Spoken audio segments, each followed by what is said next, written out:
Waalaikumsalam الحمد لله warahmatullahi نحمده ونستعينه ونستغفره ونعوذ بالله من شرور أنفسنا وسيئات أعمالنا من يهده الله فلا مضل له ومن يضلل فلا هادي له أشهد أن لا إله إلا الله وحده لا شريك له وأشهد أن محمدا عبده ورسوله لا نبي بعده صلى الله عليه وعلى آله وسلم تسليما مزيدا وقال ربنا تعالى في كتابه الكريم يا أيها الذين آمنوا اتقوا الله حق تقاته ولا تموتن إلا وأنتم مسلمون يا أيها الناس اتقوا ربكم الذي خلقكم من نفس واحدة وخلق منها زوجها وبث منهما رجالا كثيرا ونساء واتقوا الله الذي تساءلون به والأرحام إن الله كان عليكم رقيبا يا أيها الذين آمنوا اتقوا الله وقولوا قولا سديدا يصلح لكم أعمالكم ويغفر لكم ذنوبكم ومن يطع الله ورسوله فقد فاز فوزا عظيما أما بعد فإن أصدق الحديث كتاب الله وخير الهدي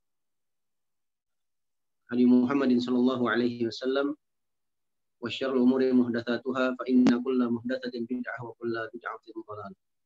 Afwan, suara saya kedengaran ya? Terdengar Ustaz, terdengar. Benar Ustaz. Ya, ada yang itu komen suara nggak kedengaran. Baik, mungkin diperbaiki mic-nya. Nah, yang lain kedengaran Pak ya? Terdengar Ustaz. Benar Ustaz. Insyaallah. Kita lanjutkan pembahasan kita dalam kitab Al-Adabul Mufrad karya Amirul Mukminin fil Hadis Al-Imam Al-Bukhari rahimahullahu taala. Nah, pada pertemuan yang telah berlalu telah kita sebutkan bab yang ke-10 dalam hadis yang sahih. Beliau menyebutkan sanad dari Abu Hurairah radhiyallahu taala anhu sampai kepada Nabi sallallahu alaihi wasallam. Nabi bersabda, "Ragima anfuhu, ragima anfuhu, ragima anfuhu." Celaka seseorang, celakalah seseorang, celakalah seseorang, yakni qalu ya Rasulullah, wahai Rasulullah, man, siapa yang celaka itu? Qala, Nabi bersabda, man adraka walidayhi indahul kibaru au ahaduhuma fadakhalan nar. Orang celaka itu adalah orang yang mendapatkan kedua orang tuanya masih hidup ya, dalam keadaan sudah tua renta. Nah, atau salah satu di antara keduanya. Tapi orang tersebut masuk neraka. Nah, makanya Al-Imam Al-Bukhari menyebutkan bab yang ke-10 sebelumnya, bab man adraka walidayhi falam yadkhulul jannah. Bab tentang orang yang bertemu dengan orang tuanya. Ini dia mendapatkan kedua orang tuanya masih hidup tapi tidak dimasukkan, dia tidak dimasukkan oleh Allah ke dalam surga. Kenapa? Karena dia telah melalaikan ya, berbakti kepada kedua orang tua. Ini amalan berbakti kepada kedua orang tua itu diantara sebab ya, seorang hamba dimasukkan oleh Allah Subhanahu wa taala ke dalam surga. Nah, bab berikutnya, bab yang ke-11 kata beliau, babu man barra walidayhi zadallahu fi umrihi. Bab tentang seorang barang siapa yang berbakti kepada kedua orang tuanya, maka Allah akan tambah umurnya. Allah akan tambah umurnya. Tapi hadis ini adalah hadis yang dhaif ya. Diriwayatkan oleh Ibnu Wahab dalam kitab Al-Jami', dibikin oleh Imam Al-Hakim, Abu Ya'la dan Tabarani dalam kitabnya Al-Kabir, didhaifkan oleh Syekh Al-Albani rahimahullah taala. Nah, beliau sebutkan sanadnya, haddatsana Asbagh ibn al-Faraj, telah menceritakan kepada kami Asbagh ibn al-Faraj. Qala, beliau berkata, akhbarani Ibnu Wahab, telah mengabarkan kepada kami Ibnu Wahab dari Yahya ibnu Ayyub, dari Zabban ibnu Fa'id, dari Sahal ibn Mu'ad, dari abinya, dari ayahnya maksudnya. Rasulullah sallallahu alaihi wasallam bersabda, man barra walidayhi tuballahu. Barang siapa yang berbakti kepada kedua orang tuanya, maka keberuntunganlah untuknya. Sebagian para ulama menyebutkan tuba ini adalah sebuah pohon di surga. Dia mendapatkan pohon di surga. Kalau dia mendapatkan pohon di surga, berarti dia masuk surga. Nah, sebagian mereka mengatakan tuba di sini maksudnya adalah keberuntungan. Nah, zadallahu azza wa jalla fi umrihi, dan Allah Subhanahu wa taala akan tambahkan umurnya. Nah, tapi hadis ini adalah hadis yang dhaif.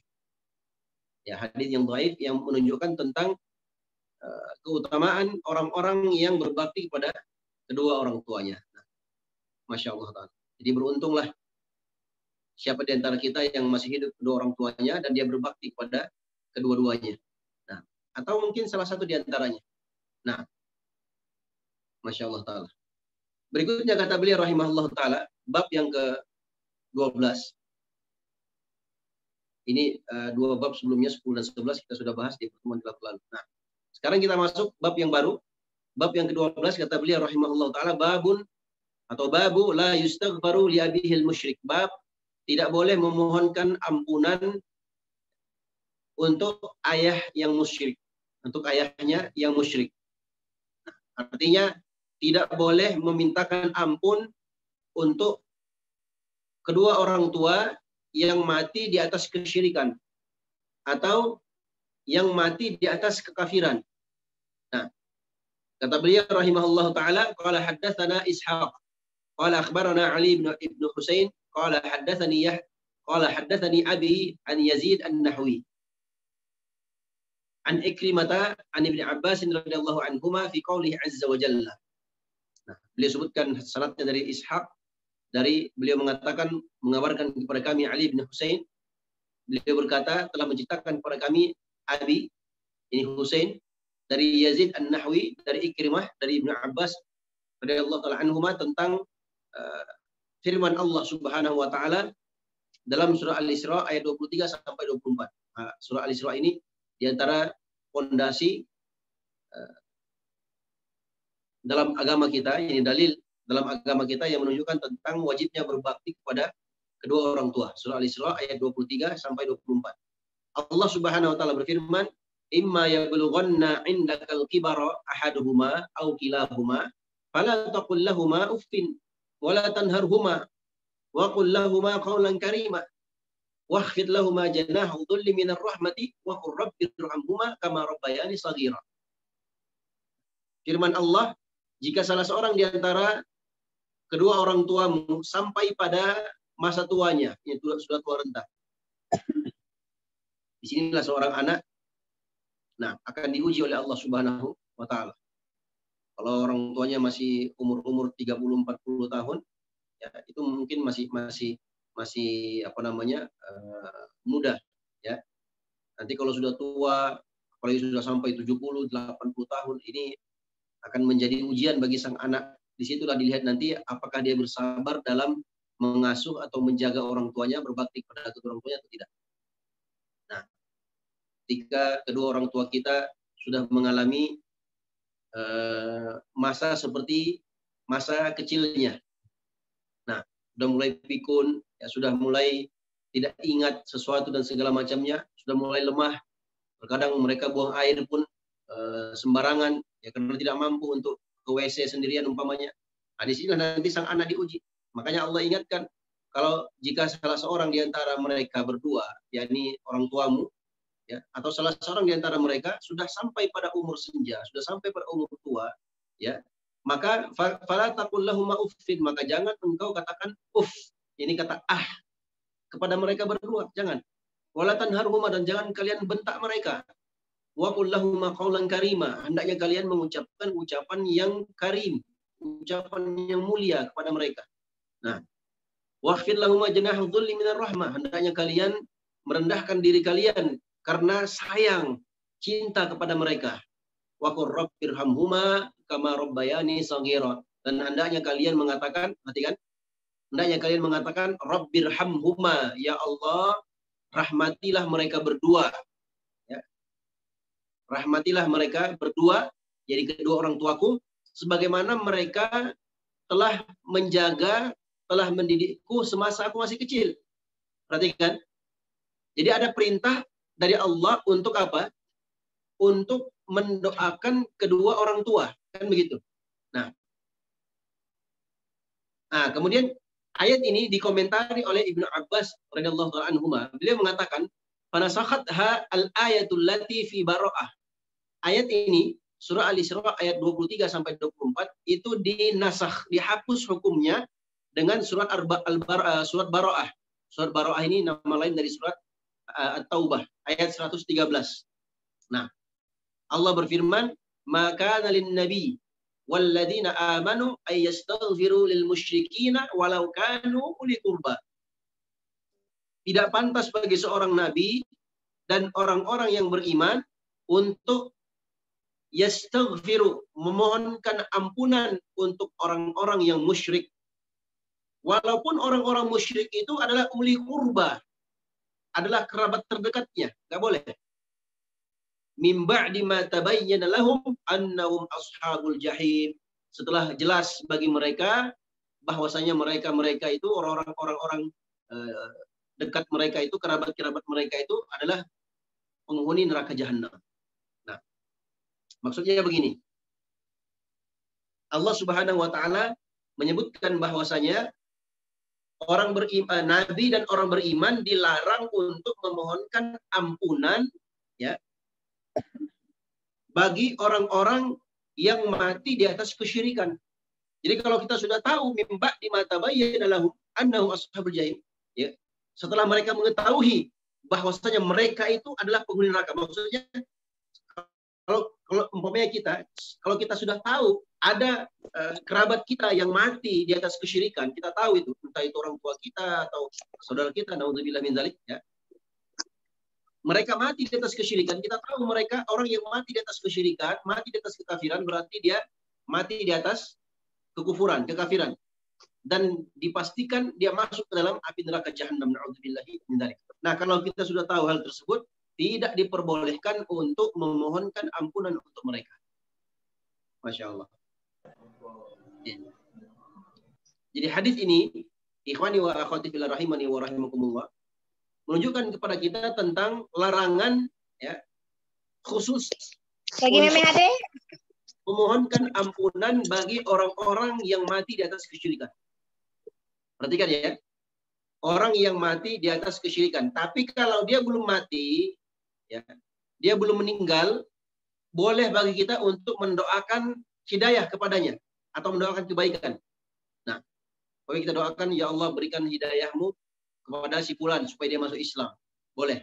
Sebagaimana Nabi Shallallahu Alaihi Wasallam berdoa kepada Allah Subhanahu Wa Taala agar salah satu di antara dua tokoh Quraisy waktu itu, yaitu Abu Bakar, Umar bin Khattab atau Abu Jahal, dimasukkan ke dalam Islam.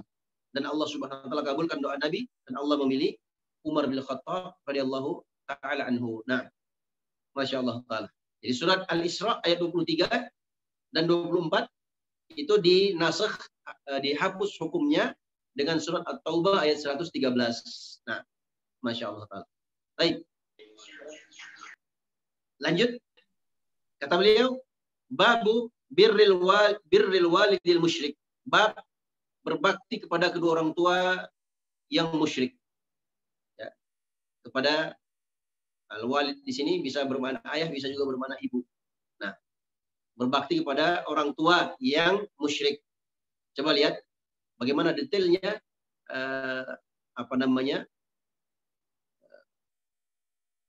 judul bab Al-Imam Al-Bukhari. Disitulah letak fikihnya beliau.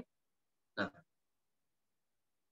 bab 12 tadi tentang tidak boleh mendoakan, memohonkan ampunan bagi seorang ayah yang musyrik. Maksudnya kalau sang ayah tersebut atau orang tua tersebut mati di atas kesyirikan. Nah, akan tetapi jamaah yang semoga dirahmati oleh Allah Subhanahu Wa Taala, boleh bagi seorang muslim untuk mendoakan atau berbakti pada kedua orang tuanya, walaupun kedua orang tuanya adalah orang yang apa? Nah, walaupun kedua orang tuanya musyrik, kita diperintahkan untuk berbakti kepada mereka. Beliau sebutkan hadis bab yang ke-13. Kata beliau rahimahullahu taala, babu birril walidi al-musyrik. Bab berbakti kepada orang tua yang musyrik. Beliau mengatakan, qala haddatsana Muhammad bin Yusuf. Qala haddatsana Israil. Telah menceritakan kepada kami Muhammad bin Yusuf. Beliau berkata, telah menceritakan kepada kami Israil. Beliau berkata, telah menceritakan kepada kami Simak dari Mus'ab ibn Sa'ad dari abihi, yakni ayahnya Sa'ad bin Abi Waqqas radhiyallahu taala anhu, dari Mus'ab bin Sa'ad, ini Sa'ad bin Abi Waqqas. Nah, beliau berkata radhiyallahu taala anhu, nazalat fiyya arba'u ayatin min kitabillah ta'ala. Nah, telah turun kepadaku, kata Nabi sallallahu alaihi wasallam, kata Sa'ad bin Abi Waqqas radhiyallahu taala anhu, telah turun kepadaku 4 ayat dalam Al-Quran. Nah, ini tentang beliau. Ya. Yang pertama, firman Allah Subhanahu wa taala dalam surah Luqman ayat 15. Allah Subhanahu wa taala berfirman, "Wa in jahadaka ala an tusyrika bi ma laysa laka bihi ilmun, fala tuti'huma wa sahibuhuma fid dunya ma'rufa." Nah, kata beliau, "Kanat ummi halafat alla ta'kula wa la tashraba hatta ufariqa Muhammadan sallallahu alaihi wasallam." Jadi Sa'ad bin Abi Waqqas bercerita bahwasanya ibunya waktu itu masih musyrik. Nah, ibunya waktu itu bersumpah tidak mau makan, tidak mau minum sampai aku, yakni Sa'ad bin Abi Waqqas, sampai aku berpisah atau meninggalkan Muhammad sallallahu alaihi wasallam. Maksud ibunya, jangan kau ikuti ajarannya Nabi Muhammad sallallahu alaihi wasallam. Nah, Masya Allah Ta'ala. Padahal saat bin Abi Waqqas sudah masuk Islam. Ya. Maka Allah pun Subhanahu wa Ta'ala, menurut Allah Subhanahu wa Ta'ala pun menurunkan ayat dalam surah Luqman ayat 15. Allah berfirman, "Wa in jahadaka ala an tusyrika bi ma laysa laka bihi ilmun fala tuti'huma wa sahibuhuma fid dunya ma'rufa." Kalau mereka berdua, yakni kedua orang tuamu, ya, bersungguh-sungguh, ya, menyuruhmu untuk menyekutukan aku dengan sesuatu yang engkau tidak punya ilmu tentangnya, fala tuti'huma, maka jangan kau taati mereka. Nah, ini juga sekaligus ayat, ya, menunjukkan kepada kita tentang tidak ada ketaatan kepada makhluk dalam bermaksiat kepada Sang Khalik, Sang Pencipta. Nabi SAW bersabda dalam hadits yang lainnya, la ta'ata li makhluqin fi ma'siyatil khaliq. Tidak boleh mentaati makhluk dalam bermaksiat kepada Sang Pencipta, yakni Allah Subhanahu wa Ta'ala. Hatta orang tua sekalipun, orang tua pun nggak boleh kita taati kalau mereka perintah kita untuk membuat maksiat. Ya, umpamanya orang tua kita, ya, suruh kita untuk makan riba umpamanya, nggak boleh kita taati. Atau orang tua kita, nauzubillah min dzalik, suruh kita untuk berbuat kesyirikan kepada Allah, nggak boleh kita taati. Nah, jangan ditaati. Tapi bukan berarti, ya, bukan berarti kita boleh durhaka kepada mereka. Jadi beda. Tidak mentaati perintah mereka yang sifatnya maksiat, itu bukan berarti kita boleh durhaka kepada mereka. Ya, jangan mentang-mentang mereka suruh kita berbuat maksiat, ya, terus kita katakan kalau gitu saya nggak mau lagi taat sama ibu saya, ya, saya tidak mau lagi berbakti pada ibu saya. Jangan seperti itu. Ya. Jadi berbakti kepada kedua orang tua tetap diwajibkan oleh Allah walaupun orang tua kita musyrik. Tapi ketika mereka memerintahkan kepada perkara maksiat, ini yang tidak boleh taati.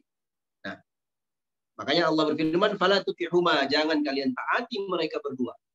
Nah, tapi wasahibuhuma fid dunya ma'rufa, tapi hendaknya kalian, ya, berlaku ma'ruf, berbuat baik, ya, berbakti kepada mereka di kehidupan dunia.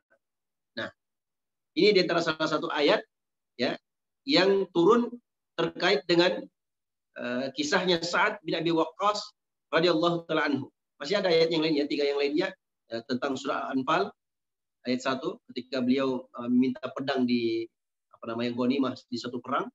Demikian pula ketika beliau sedang sakit, beliau berwasiat, ya, berwasiat untuk mewasiatkan seluruh hartanya yang pada akhirnya menjadi sepertiga saja.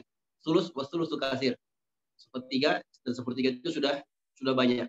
Nah, ayat yang keempat, ayat tentang pengharaman khamar. Pengharaman khamar ketika beliau dipukul oleh salah seorang yang minum khamar waktu itu, mabuk, beliau pun mabuk waktu itu, ya, yang pada akhirnya hidung beliau berdarah, ya, dipukul waktu itu beliau sedang minum khamar bersama kaum Ansar, karena waktu itu khamar belum diharamkan secara mutlak. Pertama mubah, yang kedua diingatkan khamar itu. Nah, tahap yang pertama khamar itu mubah, boleh. Tahap yang kedua, karena memang kebiasaan mereka minum khamar waktu itu. Karena kalau dilarang langsung sekaligus, nanti mereka akan lari dari Islam, kan begitu. Yang namanya kebiasaan itu susah untuk dihilangkan. Nah, jadi orang-orang Quraisy dahulu atau orang-orang Arab terdahulu, minuman favorit mereka itu adalah khamar. Nah, minuman yang memabukkan. Di awal Islam dibolehkan. Ya. Kemudian jenjang yang kedua disebutkan bahwasanya khamar itu ada manfaat, ada mudaratnya. Ada manfaat, ada mudaratnya. Tapi lebih besar mudaratnya. Tapi ada manfaatnya. Berarti masih dibolehkan. Tahapan yang ketiga, Allah Subhanahu wa taala melarang khamar itu kalau mau sholat. Wala taqrabus sholata wa antum sukara. Jangan kalian mendekati sholat sedangkan kalian sedang mabuk. Nggak boleh. Jadi haram minum khamar kalau sudah masuk waktu sholat. Berarti apa? Di luar waktu sholat boleh minum khamar. Jadi pelarangannya hanya ketika apa? Ketika dekat waktu sholat. Karena kalau dekat-dekat waktu sholat nanti mereka mabuk nggak bisa sholat. Ya, itu tahap yang ketiga. Tahap yang keempat, pengharaman khamar secara mutlak. Nah, disebutkan sebagai rijs, sebagai najis min amali syaitan fajtanibuhu. Itu termasuk amalan syaitan, maka hendaknya kalian menjauhinya. Dan Nabi SAW bersabda tentang khamar itu adalah ummul khaba'is. Khamar adalah sumber kejelekan. Nah, karena khamar orang mabuk bisa berzina, mabuk bisa bunuh orang, mabuk bisa berkelahi, mabuk bahkan bisa bunuh diri dan seterusnya. Nah, karena namanya orang mabuk, ya sudah mabuk dia nggak tahu jalannya kemana, ternyata salah jalan, masuk jurang, mati di bawah jurang. Nah, karena dia mabuk dia nggak tahu. Nah, akhirnya pada kasus ini ketika Sa'ad bin Abi Waqqas radhiyallahu taala anhu dipukul sampai berdarah hidungnya, maka Nabi Shallallahu Alaihi Wasallam disampaikan kepada Nabi SAW, maka fa'anzalallahu azza wa jalla tahrimul khamar. Allah Subhanahu Wa Taala turunkan ayat tentang pengharaman khamar. Nah, masya Allah.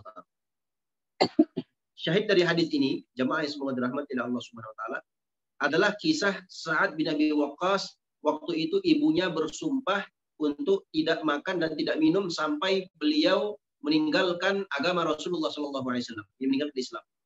Nah, diadukan kepada Nabi SAW. Jadi waktu itu sahabat ya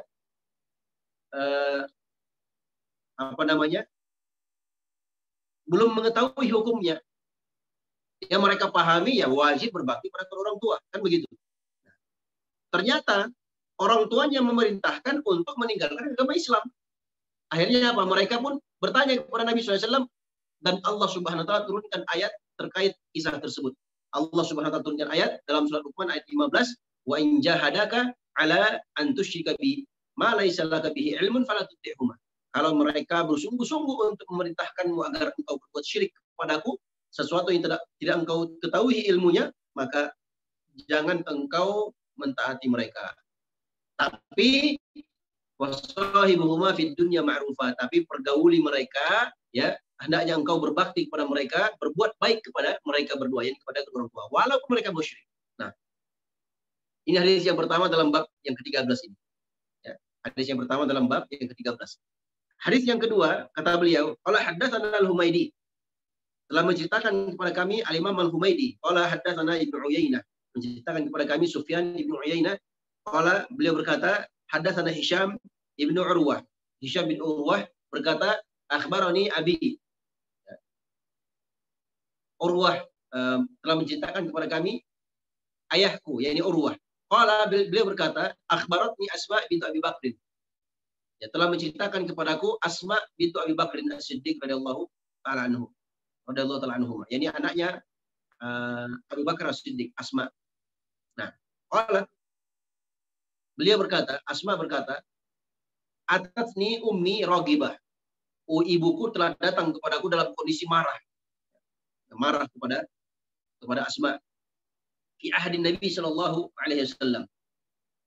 Pada zaman Nabi sallallahu alaihi wasallam. Jadi ibunya marah dan inginkan anaknya jangan ikut agama Nabi Muhammad sallallahu alaihi wasallam. Ya. Fasa'altu Nabi sallallahu alaihi wasallam, maka aku pun bertanya kepada Nabi. Asma ya tidak punya ilmunya. Akhirnya beliau bertanya kepada Nabi sallallahu alaihi wasallam, "Asiluha, apakah aku harus berbakti kepadanya?" Yani menyambung tali silaturahim kepadanya. Nah, Masya Allah Ta'ala.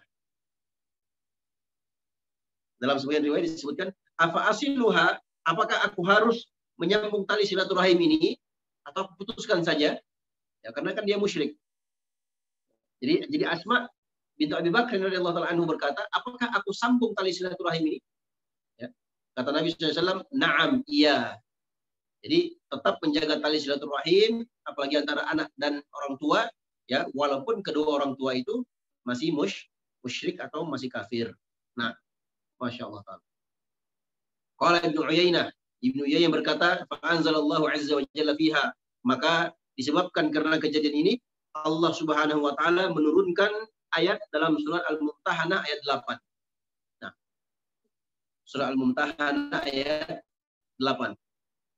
Allah berfirman, la yanhaakumullahu 'anil ladzina lam yuqatilukum fid din wa lam yukhrijukum. Nah, Allah tidak melarang kalian, ya, untuk berbuat baik, antabarruhum waktu positu ilaihim. Allah tidak larang kalian untuk berbakti dan berbuat adil kepada mereka-mereka ini orang-orang yang kafir yang tidak memerangi kalian dalam agama dan tidak mengeluarkan kalian dari negeri kalian. Jadi Allah tidak larang kita untuk berbuat baik kepada mereka, ya. Tidak larang kita untuk berbuat adil kepada mereka. Nah, walaupun mereka musyrik, apalagi kalau itu adalah orang tua sendiri. Nah, Masya Allah Ta'ala. Jadi waktu itu ibunya datang marah kepada Asma bintu Abi Bakar radhiyallahu anhuma, ya, maka beliau pun meminta pendapat Nabi SAW. Ternyata Nabi memerintahkan, iya, hendaknya engkau menyambung tali silaturahim dengan ibumu, ini orang tuamu. Nah, Masya Allah Ta'ala. Baik. Berikutnya hadis yang ketiga dalam bab ini, bab yang ke-13 ini, kata beliau rahimahullah, jadi hadis yang pertama dan kedua dalam bab yang ke-13 ini adalah hadis yang sahih. Demikian pula hadis yang ketiga, yang terakhir dalam bab ini adalah bab hadis yang ketiga dalam bab tentang berbakti kepada orang tua yang musyrik. Hadisnya juga sahih. Jadi 3 hadis dalam bab yang 13 ini, 3-tiganya adalah hadis yang sahih. Nah, kata Imam Al-Bukhari rahimahullah, qala haddatsana Musa, qala haddatsana Abdul Aziz bin Muslim. An Abdullah bin Dinar, qala sami'tu Ibnu Umar radhiyallahu anhu yaqul, ra'a Umar radhiyallahu anhu hullatan siyara'a tuba'u. Faqala ya Rasulullah, ibta' hadhihi falbasha yawm al-jum'ati wa idza ja'aka al-wufud. Qala innama yalbasu hadhihi man la khalaqa lahu. فأوتي النبي صلى الله عليه وسلم منها بحلل فأرسل إلى عمر بحلة فقال كيف ألبسها وقد قلت فيها ما قلت قال إني لم أعتكها لتلبسها ولكن تبعها أو تكسوها. ما شاء الله تعالى. فأرسل بها عمر إلى أخ له من أهل مكة قبل أن يسلم. Masya Allah. Ini juga dalil bolehnya berbuat baik, ya, kepada saudara kita, orang tua kita, saudara kita, kerabat kita, walaupun mereka non Muslim, belum masuk Islam. Nah, kita dengarkan kisahnya. Kata beliau, telah menceritakan kepada kami Musa, beliau berkata, menceritakan kepada kami Abdul Aziz bin Muslim dari Abdullah bin Dinar, beliau mengatakan, aku mendengarkan Ibnu Umar berkata, ya, aku melihat Umar, jadi aku melihat ayahku sendiri, Umar bin Khattab. Umar bin Khattab melihat ada hullatan siyara. Ini pakaian khusus waktu itu di zaman Nabi SAW yang ada campuran karirnya, ada campuran sutranya sedikit, ya. Dijual. Maka Umar lihat baju itu, Umar langsung ngomong ke Nabi, ya Rasulullah, wahai Rasulullah, ibta' hadhihi, beli ini ya Rasulullah. Falbasha yaumal jum'ati. Kemudian dipakai hari Jumat atau ketika ada tamu datang kepadamu. Yani berpakaian yang indah ketika hari Jumat atau menjamu tamu. Tapi Nabi justru bersabda, innama yalbasu hadhihi man la khalaqa lahu. Orang yang pakai pakaian seperti ini adalah orang-orang yang tidak ada bagiannya nanti pada hari kiamat. Masya Allah Ta'ala.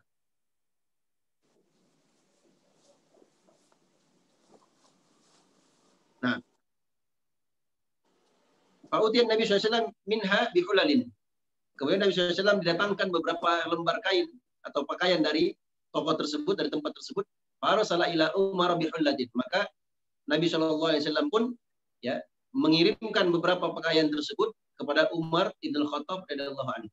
Maka Umar berkata, "Kaifa albasuha wa qad qulta fiha ma qulta?" Ya Rasulullah, bagaimana mungkin aku bisa memakai pakaian ini? Ya. Sedangkan engkau sudah bersabda tentang pakaian seperti itu sebagaimana yang engkau sabdakan kemarin. Ya, waktu itu. Maksudnya pakaian itu pakaian untuk orang yang tidak ada apa? Tidak ada bagiannya nanti pada hari akhirat. Ini orang-orang kafir. Nah, karena seorang muslim itu dilarang memakai pakaian sutra.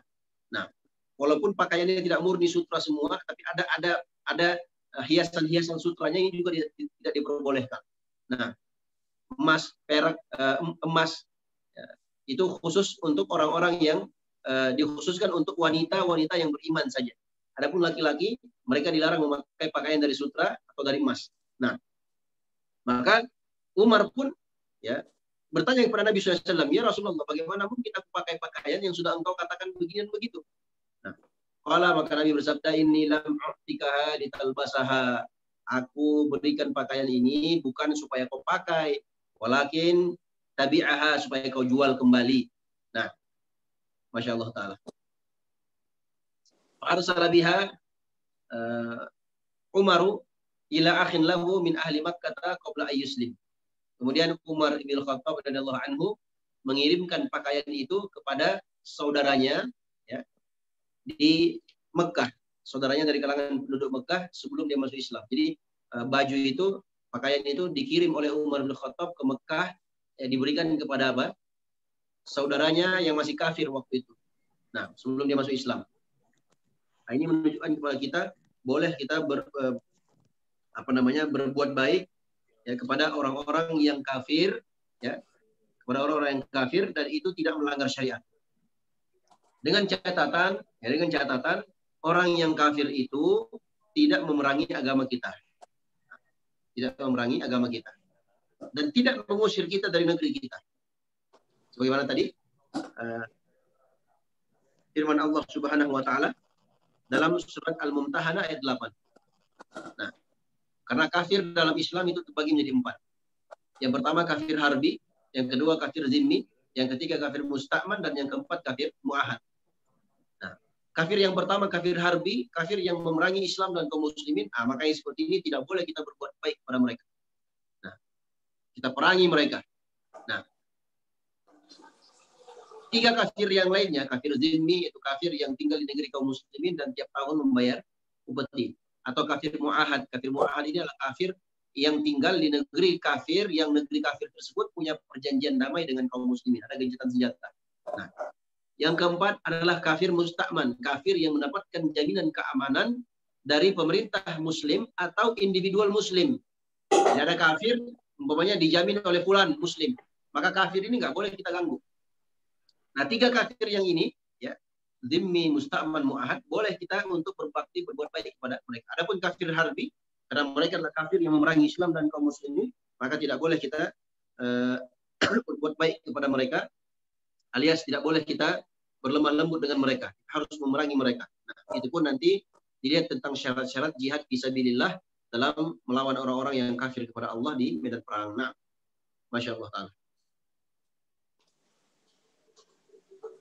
Bab berikutnya, kata pengarang rahimahullah ta'ala, bab yang ke-14, babu la yasubbu walidayhi. Bab tidak diperbolehkan bagi seseorang untuk yasubbu walidayhi, memaki orang tuanya.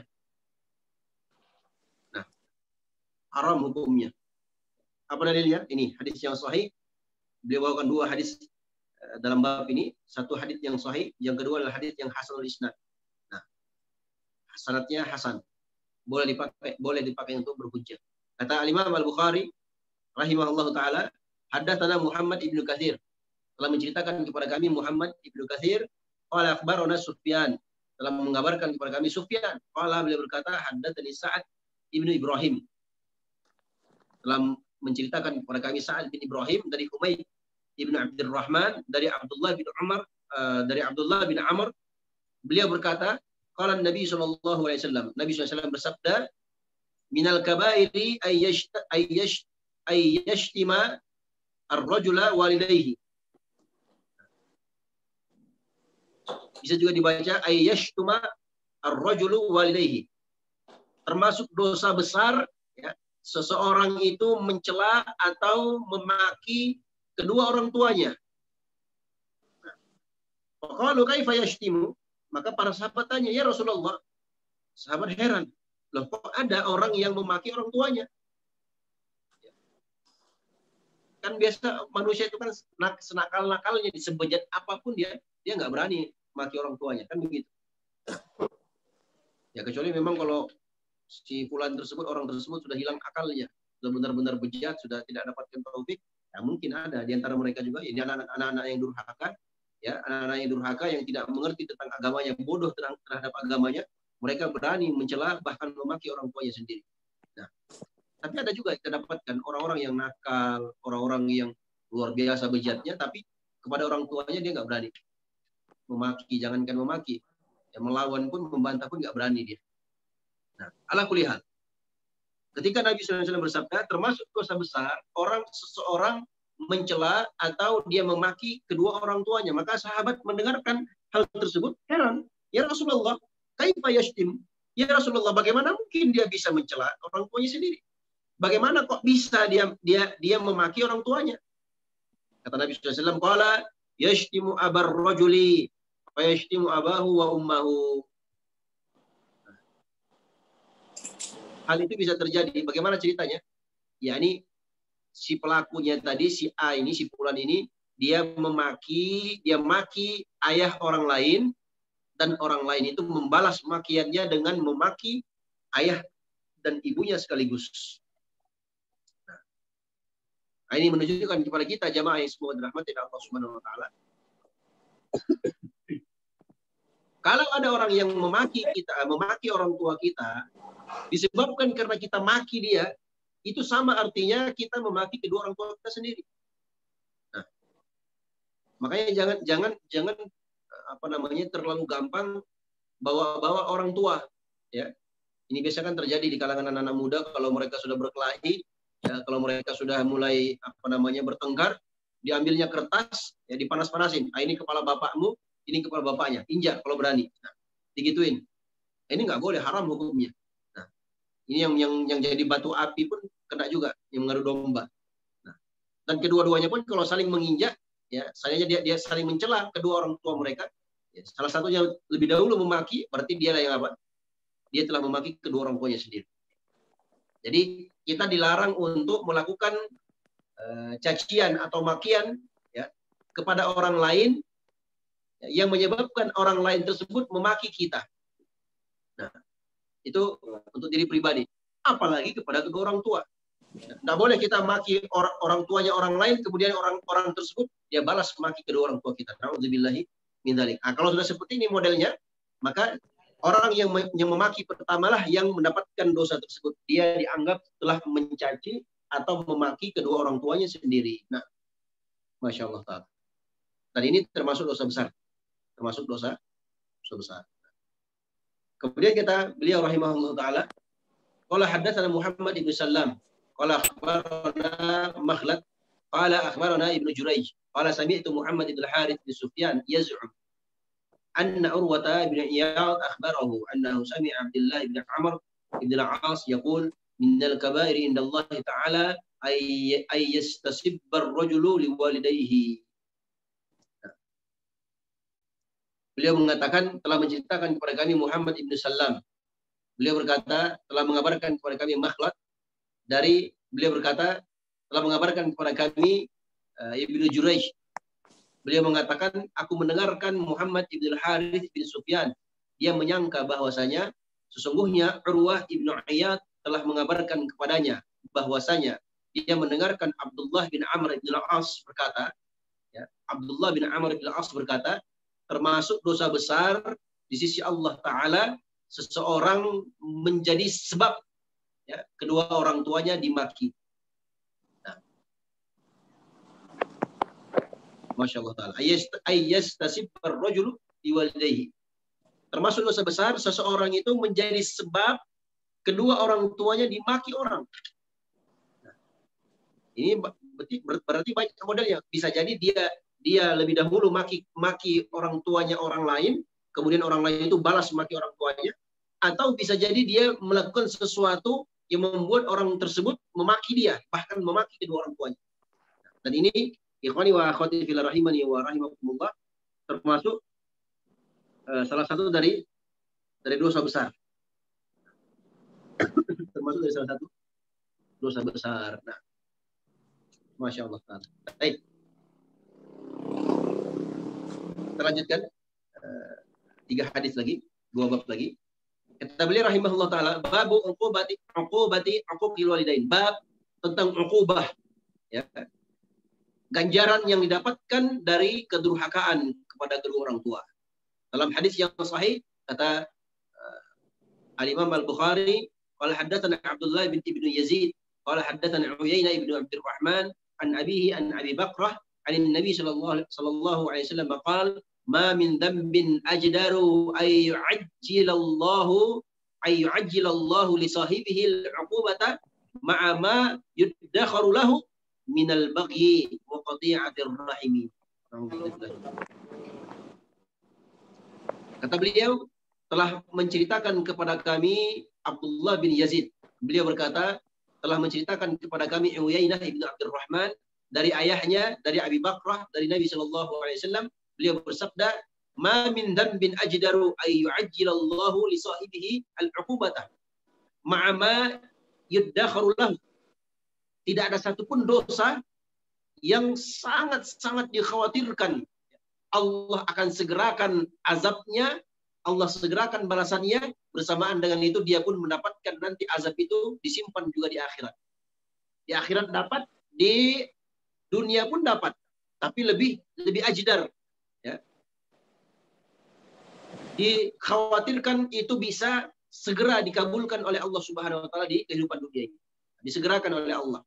Nah, yang paling disegerakan di antara dosa yang paling disegerakan oleh Allah untuk diberikan ganjarannya, hukumannya bagi pelakunya, di antara dosa itu adalah minal baghi. Tidak ada dosa kecuali al-baghi.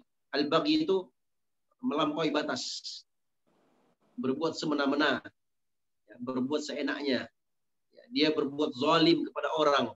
Nah, ini yang pertama. Atau yang kedua, wa qati'atir rahim. Dan yang kedua adalah memutuskan tali silaturahim. Memutuskan tali silaturahim maksudnya memutuskan hubungan kerabatan. Masuk dalam hal ini adalah durhaka kepada kedua orang tua. Masya Allah. Ya, makanya jangan main-main, ya. Mungkin kita pernah mendengarkan kisah orang-orang tua kita dahulu. Kalau di Indonesia ini namanya maling kundang. Itu disumpah orang tuanya entah jadi apa, dia jadi batu. Wallahu alam. Nah, itu kisah-kisah dongeng yang dikayatkan oleh orang-orang tua kita. Nah, sebenarnya mereka ingin sampaikan kepada kita tentang apa? Tentang bahayanya durhaka kepada kedua orang tua. Tapi sebenarnya kalau kita merujuk pada agama kita belajar, ya, kita nggak butuh kisah-kisah yang seperti itu. Nah, cukup dengan hadis-hadis Nabi SAW, maka itu sudah membuat kita takut kepada Allah untuk berbuat durhaka kepada kedua orang tua. Nah, tapi kalau yang namanya orang awam kan dahulu mereka takut seperti itu. Ya, kamu mau jadi seperti maling kundang, ya, kalau di Malaysia namanya si tanggang. Nah, si tanggang ini sama, ceritanya mirip dengan maling kundang juga. Kalau cerita di Malaysia itu dia disumpah oleh ibunya. Nah, karena si tanggang dulunya miskin, setelah itu dia menjadi kaya, menikah dengan seorang wanita yang kaya raya. Kemudian dia punya kapal, kemudian ibunya ingin ikut naik di kapal tersebut dan dia usir ibunya. Yang pada akhirnya ibunya berdoa, kemudian dikabulkan doanya, si tanggang pun menjadi batu bersama kapalnya. Nah, itu kisah-kisah yang disebutkan oleh orang-orang tua kita dahulu. Waktu kita masih kecil diceritakan kisah seperti itu supaya apa? supaya kita takut. Nah, ya mungkin orang tua kita dahulu nggak pernah dengarkan hadis-hadis seperti ini. Nah, sekarang kita sudah paham, sudah belajar, ya berarti kisah-kisah seperti itu tidak perlu kita bawakan. Cukup dengan hadis-hadis seperti ini, ya membuat kita takut kepada Allah untuk berbuat durhaka kepada kedua orang tua kita. Nah, kemudian berikutnya kata Imam Al-Bukhari, haddatsana Al-Hasan bin Bishr, qala haddatsana Al-Hakam ibn Abdul Malik an Qatadah an Al-Hasan an Imran bin Husain qala Rasulullah sallallahu alaihi wasallam.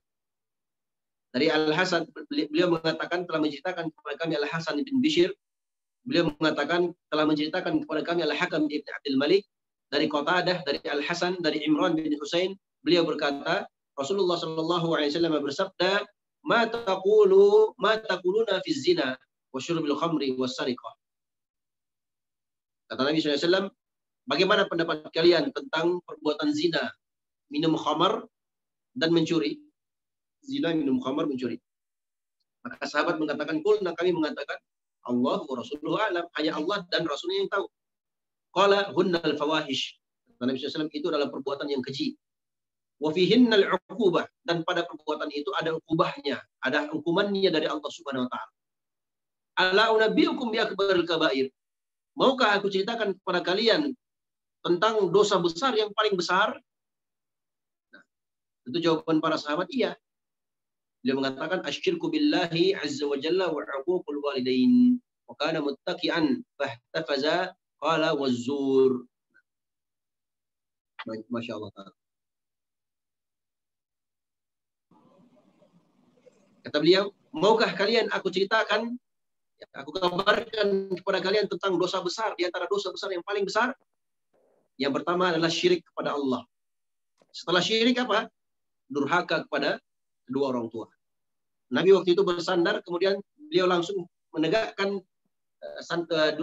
cara duduknya. Ya. Jadi bersandar, kemudian beliau menegakkan cara duduknya. Yang ketiga adalah az-zur, ucapan dusta. Nah, atau janji palsu, persaksian palsu.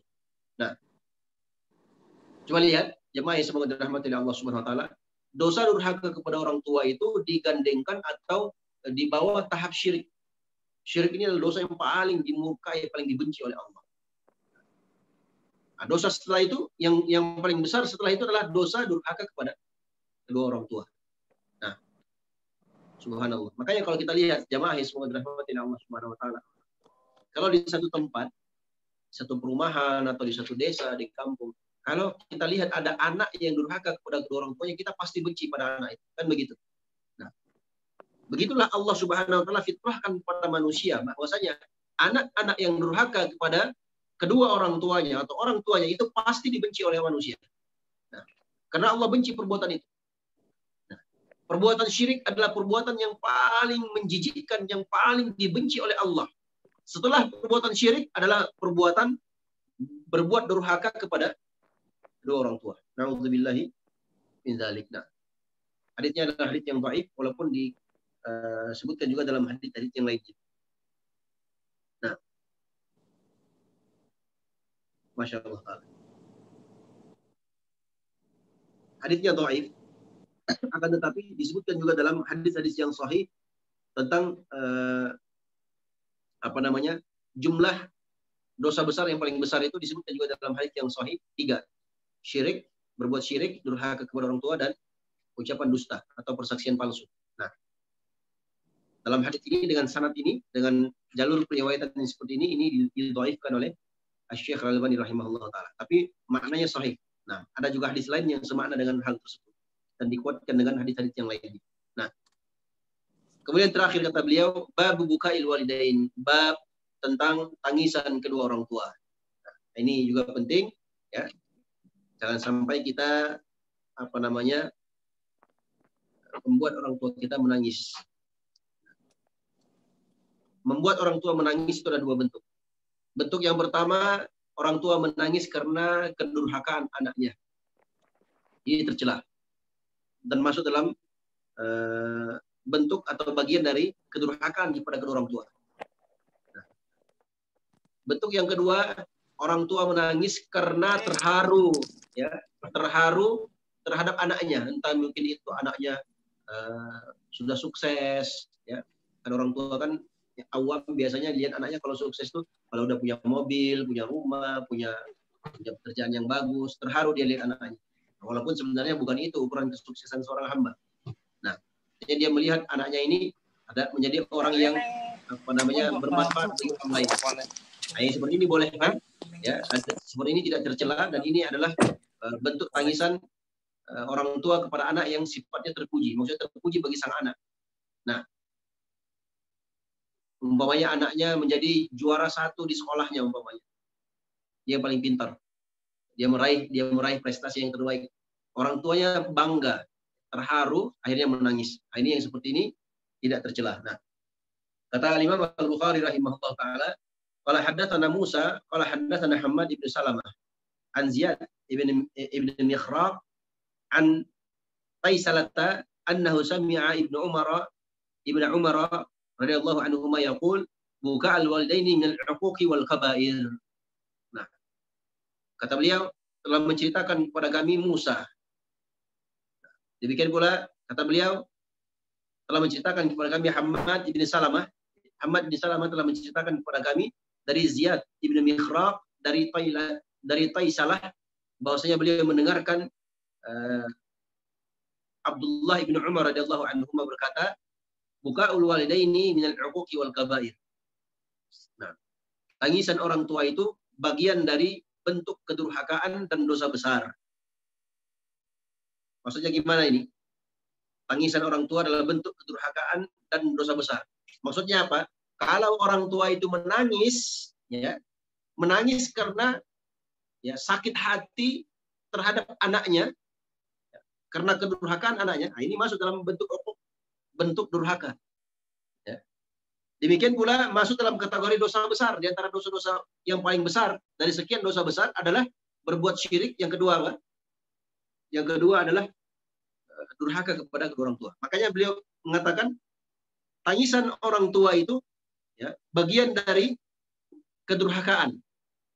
Maksudnya tangisan disebabkan karena kedurhakaan sang anak.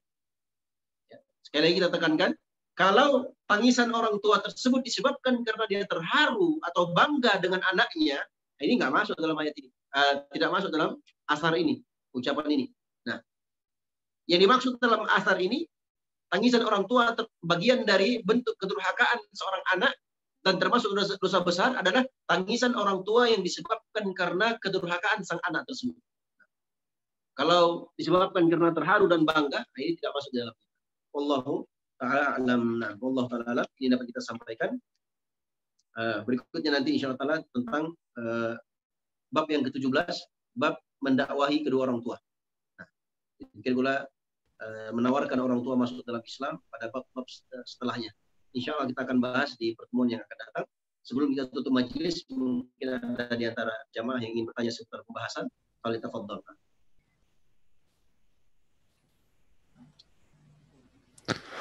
Assalamualaikum Pak Ustadz. Waalaikumsalam warahmatullahi wabarakatuh. Iya Pak Ustadz, saya mau nanya Pak Ustadz terkait tadi ya orang tua marah itu ya disebabkan oleh kita gitu ya. Misalnya kita ribut sama orang terus orang itu marahin orang tua kita gitu kalau nggak salah tadi ya. Ya. Itu termasuk dosa. Itu maksudnya jadi dosa kita gitu ya. Nah itu kalau misalnya yang nggak ribut sih, maksudnya kita ada masalah dengan orang lain sehingga orang itu memarahi orang tua kita gitu kan. Tapi sebenarnya secara hukum, misalnya kita ternyata tidak bersalah itu, apakah itu tetap menjadi dosa kita? Dalam hal itu masalah itu kita nggak bersalah, tapi orang itu tetap marahin orang tua kita gitu. Apakah itu tetap menjadi? Ya, maksudnya antum ada urusan dengan orang lain, orang itu ternyata marahin antum sekaligus dia bawa orang tuanya antum. Iya gitu, sehingga orang ternyata tua kita antum nggak bersalah sebenarnya. Ya, tapi orang tua kita kan jadi menangis gitu ya. Apakah itu juga termasuk dosa itu ya? Itu yang kedua. Saya mau nanya lagi satu lagi Pak Ustadz. Ya. Kalau orang tua kita sudah sepuh gitu ya, tapi kan kita pengennya dia ikut sama kita gitu lah, karena kita juga ada kesibukan gitu ya. Nah, tapi orang tua kita itu tidak mau gitu. Dia maunya tinggal di rumah sendiri gitu kan. Nah, itu gimana Pak Ustadz? Apa kita cukup silaturahim apa setiap berapa gitu Pak Ustadz? Terima kasih Pak Ustadz. Nah, baik. Jadi pertanyaannya bagus ya. Tadi yang pertama itu tentang bagaimana kalau kita ada urusan sama orang lain. Ternyata orang lain itu marahin kita. Mungkin kita kerjanya kurang bagus dengannya. Tiba-tiba orang itu maki kita dan maki orang tua kita. Dan orang tua kita tahu akan hal tersebut, orang tua kita nangis. Apakah ini masuk dalam kategori pembahasan kita? Jawabannya tidak. Nah, karena justru orang itu yang memaki tadi, dia tiba-tiba maki orang tua kita. Dia bukan karena kesalahan kita sebenarnya atas makian. Karena disebutkan dalam hadis, orang memaki orang lain balas makiannya. Ini kan kasusnya kan enggak. Kasusnya tadi Bapak itu tidak maki orang tersebut, tapi orang itu justru yang marah-marahin dia, kemudian maki-maki dia dan sekaligus orang tuanya. Dan orang tuanya tahu, orang tuanya pun ikut menangis.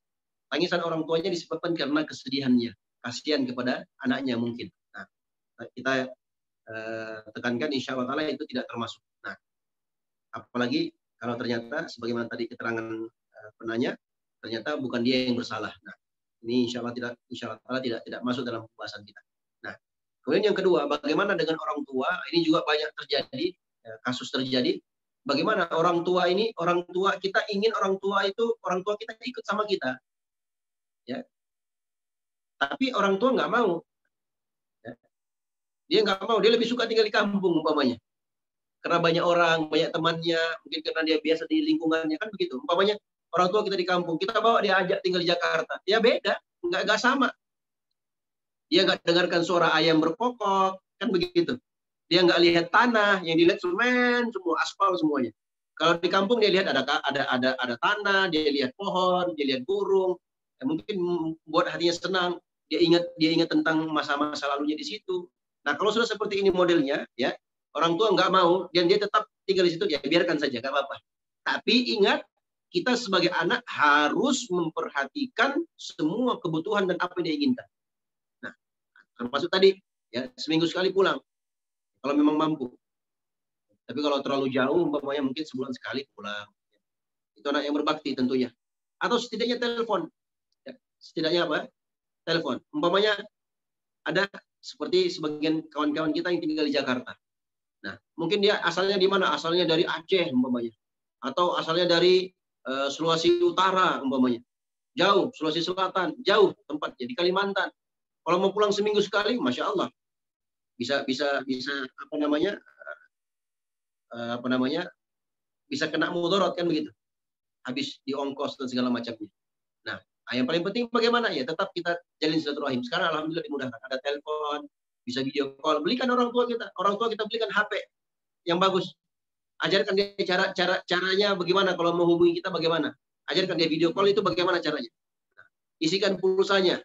Nah, apa kebutuhannya tanyakan. Ibu butuh apa, Bu? Apa yang sudah habis? Ibu mau apa? Tanyakan. Itu anak yang berbakti. Nah, kalau habis uangnya untuk berbakti kepada orang tua, itu yang dituntut. Habis uangnya belikan HP untuk orang tuanya umpamanya, belikan pulsa untuk orang tuanya, dia habiskan uangnya pulsanya untuk telepon orang tuanya umpamanya, untuk kebutuhan orang tuanya, nggak apa-apa. Nah, mumpung orang tuamu masih hidup, kan begitu istilahnya. Jadi prinsip kita, mumpung orang tua kita masih hidup dan kita mampu secara finansial, nggak apa-apa. Nggak apa-apa mereka tinggal di kampung, ya. Kalau memang bisa dibujuk untuk tinggal bersama kita, alhamdulillah bagus. Ya, tapi kalau memang tidak bisa, jangan dipaksakan, jangan dipaksakan. Karena bisa jadi kalau kita paksakan justru dia dia marah, ya dia dendam sama kita. Kenapa dia haruskan ikut kita dan segala macamnya. Ini jangan sampai terjadi seperti itu. Biarkan, tidak mengapa dia tinggal di kampung, ada mungkin keluarga kita yang lainnya, kita minta tolong dia uruskan, nanti kita gaji dia, kita bayar dia, nggak apa-apa, itu lebih bagus. Ya, jadi tidak menyakiti hati orang tua, kita ikuti apa keinginannya, ya dia ridho kepada kita, sekaligus kita tetap menjaganya. Ya, mungkin dengan cara kita gaji kerabat kita yang ada di sana umpamanya secara khusus, umpamanya sepupu kita umpamanya atau saudara kita yang lainnya, jaga ibu ya, nanti saya gaji kamu umpamanya. Ini kalau memang secara finansial masuk ya hitungannya. Tapi kalau dia pas-pasan, ya, apa yang semisal dengannya, maka dia boleh bicarakan dengan baik kepada kedua orang tuanya. Ya, setidaknya ya, dia tanyakan kabar orang tuanya atau menelpon orang tuanya, tanyakan kabarnya. Nah, Kalau boleh setiap hari, setiap hari. Kalau tidak mampu ya seminggu sekali atau 3 hari sekali dan atau isi misalnya. Tergantung kemampuan kita. Allah Subhanahu wa taala berfirman, "Fattaqullaha mastata'tum." Bertakwalah kalian kepada Allah semampu kalian. Nah,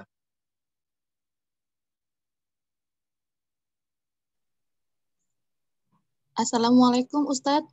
Waalaikumsalam warahmatullahi wabarakatuh. Afwan, mungkin sama dengan kajian ya Ustadz, saya mau bertanya.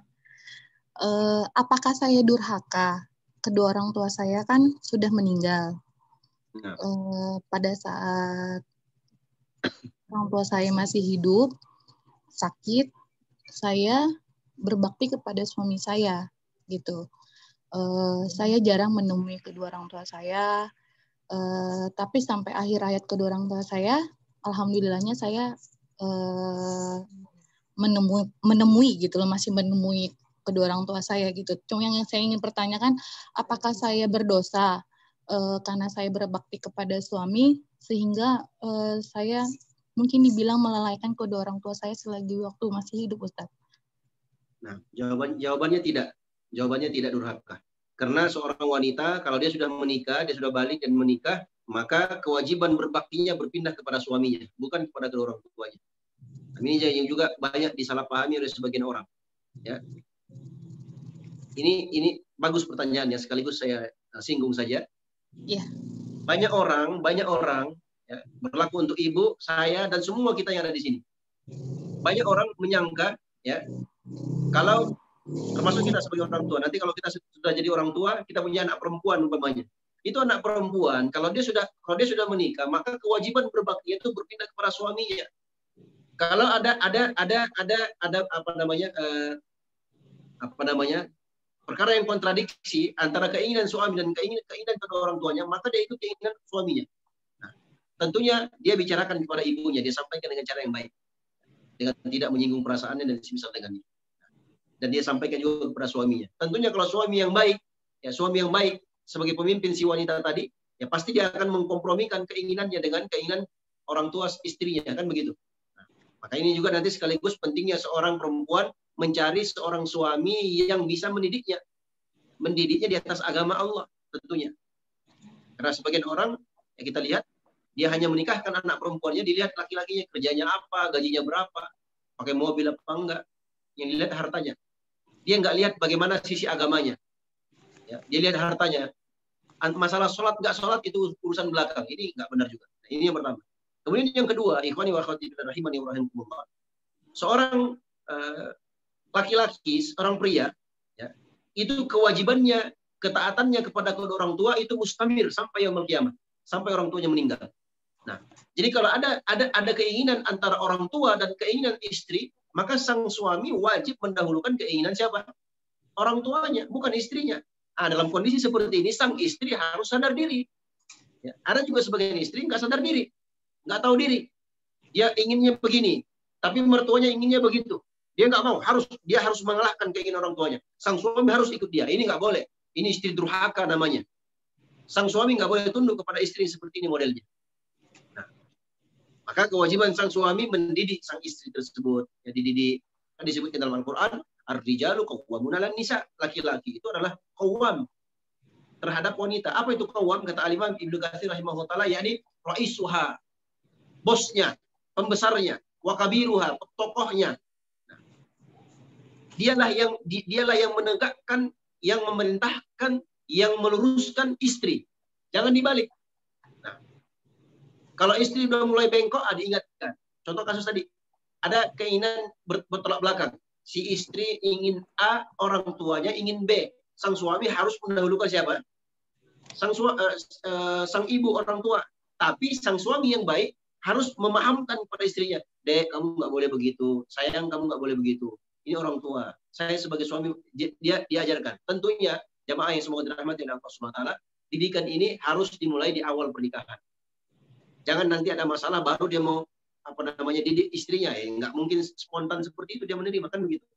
Maka sang suami, dia didik istrinya di awal pernikahannya. Nah, supaya dia menjadi wanita yang salehah. Menjadi istri yang salehah, dia tidak akan mungkin menjadi salehah kalau suaminya tidak saleh. Maka harus dua-duanya saleh, yang lebih utama suami yang soleh itu insya Allah bisa membimbing istri menjadi seorang wanita yang soleh. Ini yang perlu kita perhatikan bersama.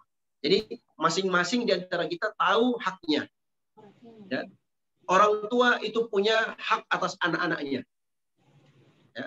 Akan tetapi orang tua harus mengetahui bahwasanya kalau anak perempuan yang sudah menikah, maka ya ketaatan sang wanita tersebut berpindah kepada suaminya. Makanya kita sebagai orang tua kalau mau nikahkan anak kita, lihat-lihat dulu. Ya, siapa laki-laki yang datang melamar anak perempuan kita? Jangan sampai di kemudian hari kita menyesal. Ya.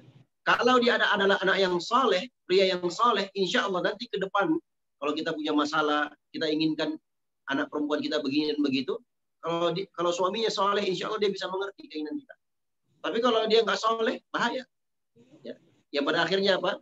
Kita lihat banyak kejadian retaknya rumah tangga, ya itu disebabkan karena masuk campurnya orang tua dalam urusan rumah tangga itu. Itu banyak terjadi. Orang tua tidak mengerti haknya sebagai orang tua, demikian pula sang anak antara istri dan suami pun tidak mengerti hak mereka masing-masing. Nah, makanya dalam Islam itu penting bagi kita untuk mempelajari bagaimana fikih dalam rumah tangga. Nah, siapa yang berhak menentukan, siapa yang berhak untuk menentukan keputusan, siapa yang harus kita ikuti, siapa yang harus kita tinggalkan, siapa yang lebih kita prioritaskan, itu ada semua pembahasannya dalam fikih usyrah atau dalam fikih keluarga. Nah, Allah Ta'ala alam. Jadi inti pertanyaan Ibu tadi tidak masuk insya Allah, Ibu tidak durhaka. Nah. Amin. Afwan, boleh satu pertanyaan lagi Ustadz? Silakan. Ini sih terjadi bukan kepada saya ya Ustadz, tapi kepada sahabat karib saya. Jadi gini Ustadz, dia mempunyai kedua orang tua tuh yang mohon maaf temperamen dengan lisannya, terus dengan perbuatannya gitu. Terkadang dia suka marah-marah terhadap sahabat saya ini yang memang tidak ada permasalahan gitu, Ustadz. Marah-marah nggak jelas ya? Iya, terus afwan Ustadz, dan terkadang kebun binatang pun keluar gitu. Nah, yang saya ingin pertanyakan, bagaimana untuk menyikapi kedua orang tua yang seperti itu untuk sahabat saya, maksudnya mohon pencerahannya Ustadz. Nah, yang pertama yang harus dilakukan adalah bersabar. Harus bersabar. Nah, kemudian yang kedua dia banyak berdoa kepada Allah. Sebut nama orang tuanya. Sebut nama orang tuanya.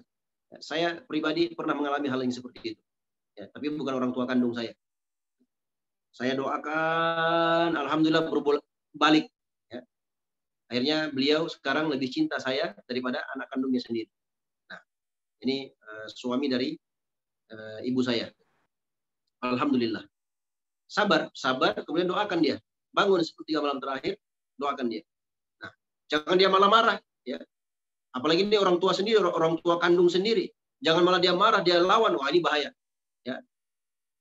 Mudarat lebih besar dia dapatkan, plus dianggap sebagai anak yang durhaka. Nah, makanya penting juga, saya sudah sebutkan tadi, ya, orang tua itu harus tahu ya, tentang hal tersebut.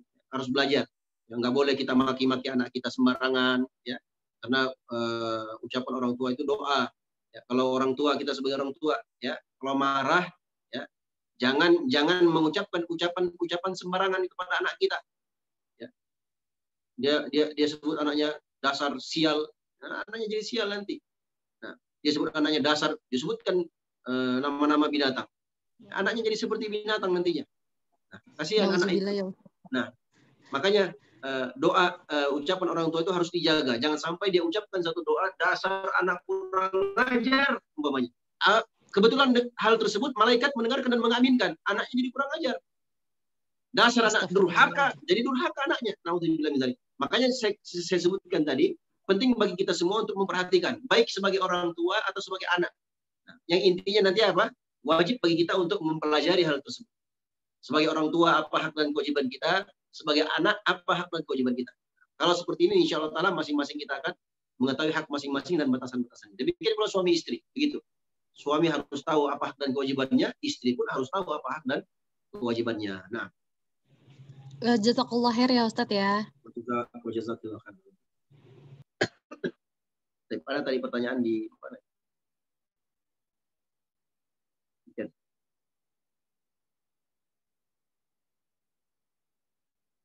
kalau anak nggak bisa memenuhi suatu hajat, di mana hajat itu udah diminta orang tua, harus diselesaikan. Apa itu termasuk durhaka, berdosa? Syukran.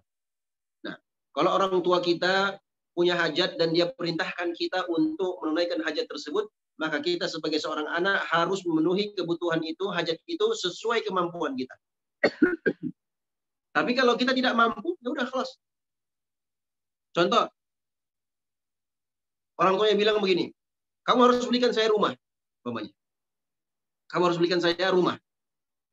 Sang anak bilang begini, iya insya Allah Pak, Bu, saya akan belikan Bapak Ibu rumah. Tunggu saya gaji, saya kumpul duit dulu dan seterusnya. Ternyata dia gajian, sudah dia kumpulkan, dia sudah berusaha maksimal, ternyata nggak bisa. Ya itu yang bisa diberikan.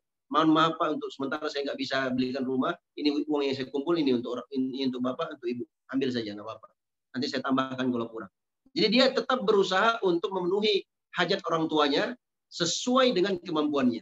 Apa dalilnya? Firman Allah Subhanahu wa taala, "Fattaqullaha mastata'tum." Bertakwalah kalian kepada Allah semampu kalian. Dan ingat, sang anak pun harus tetap memperhatikan rambu-rambu syariat. Ya jangan sampai karena niat saya kan baik untuk apa? Untuk berbakti kepada orang tua. Apalagi itu nggak apa-apa, saya nyolong aja nggak apa-apa. Atau saya korupsi saja. Atau saya nah, dia tetap memperhatikan rambu-rambu syariat. Dia tetap berusaha memenuhi hajat dan kebutuhan orang tuanya, tapi dengan tidak melanggar syariat. Nah, Allah taala. Mungkin ada pertanyaan terakhir sebelum kita tutup majelis. Ustaz, saya lupa tadi mau nanya lagi Pak Ustaz. Terima kasih. Nah, silakan. Jadi gini Pak Ustaz, saya pernah itu ya. Jadi ada saudara gitu, misalnya kita diminta untuk memberikan sesuatu pada saudara, tapi yang saudara memberikan sesuatu kepada saudara gitu kan. Ya. Itu saudara saya itu ini, jadi minta tolong ke orang tua saya biar saya orang tua saya yang bilang gitu, tolong kamu kasih situ gitu sesuatu gitu kan. Nah tapi waktu itu saya agak keberatan gitu Pak Ustadz. Nah itu gimana Pak Ustadz? Apakah itu dosa gitu ya? Nah itu satu lagi Pak Ustadz, tadi yang menyambung pertanyaan yang anak perempuan itu, kalau misalnya anaknya perempuan semua gitu, gimana Pak Ustadz? Berarti dia kehilangan ini dong bakti dari anak gitu Pak Ustadz. Gimana Pak Ustadz? Terima kasih Pak Ustadz. Insya Allah nggak kehilangan, insya Allah. Makanya saya sebutkan tadi, kalau dia nikahkan anaknya kepada orang-orang yang soleh, insya Allah dia tidak kehilangan anaknya, insya Allah. Nah, yang menjadi masalah itu, pertanyaan Anda itu muncul kalau dia nikahkan kepada laki-laki yang tidak soleh, laki-laki nggak paham agama, ya. Ikuti suaminya, ada yang tinggal di Singapura, ada yang tinggal di Malaysia, ada yang tinggal jauh semuanya. Jadi nggak ada anak yang tertinggal sama dia. Nah, repot nantinya. Makanya saya sebutkan tadi, orang tua harus memperhatikan kepada siapa dia nikahkan anak perempuannya. Nah, tentunya nanti kan kita inginkan anak kita berbakti kepada kita, mungkin ada kita inginkan anak kita tinggal dengan kita, dekat dengan kita, supaya kita kalau ada apa-apa nanti kita bisa minta tolong ke anak kita, kan begitu. Nah, tapi kalau dia nikahkan sama orang yang tidak paham agama, yang tidak soleh, yang tidak mengenal tentang agama, ini repot, bahaya. Makanya dari awal harus diarahkan, diperhatikan terlebih dahulu. Nah, kemudian tadi pertanyaan tentang permintaan orang tua itu karena permintaan sang anak, adik kita umpamanya, atau mungkin sebalik abang kita umpamanya. Ya. Ada sebagian kasus seperti itu. Ya. Si abang atau si adik ini pemalas umpamanya, atau suka habis-habisin harta orang tua umpamanya. Nah, ternyata ketika dia sudah tidak dapatkan apa yang dia inginkan, ini ada kasus terjadi banyak. Saya dapatkan hal-hal yang seperti itu dari kawan-kawan atau jamaah yang bertanya. Ya, kasus adiknya atau orang abangnya umpamanya pakai narkoba umpamanya, nggak punya uang, akhirnya dia malu minta sama dia, ya. Yang pada akhirnya si adik atau si abang ini minta tolong ke orang tuanya, orang tua ya suruh dia untuk kasih ke adiknya, sedangkan dia sendiri tahu ini adiknya dipakai uang untuk sembarangan umpamanya, untuk berfoya-foya atau semisal dengan, atau untuk hal-hal yang sifatnya maksiat. Makanya seperti ini, la ta'ata li makhluqin fi ma'siyatil khaliq.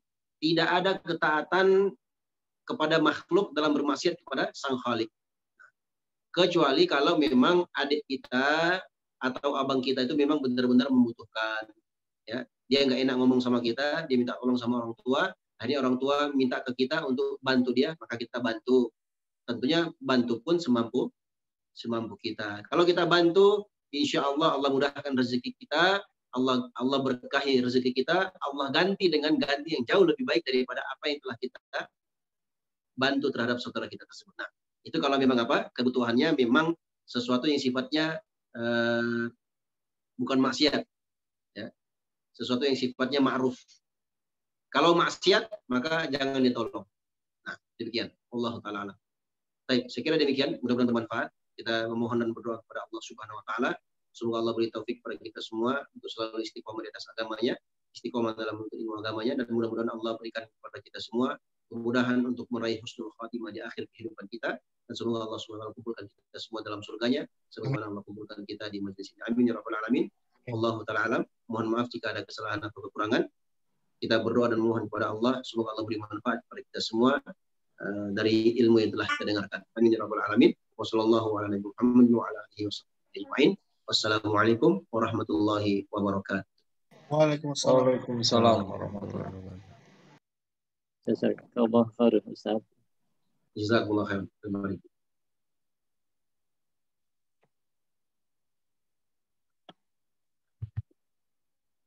Jazakumullah khair.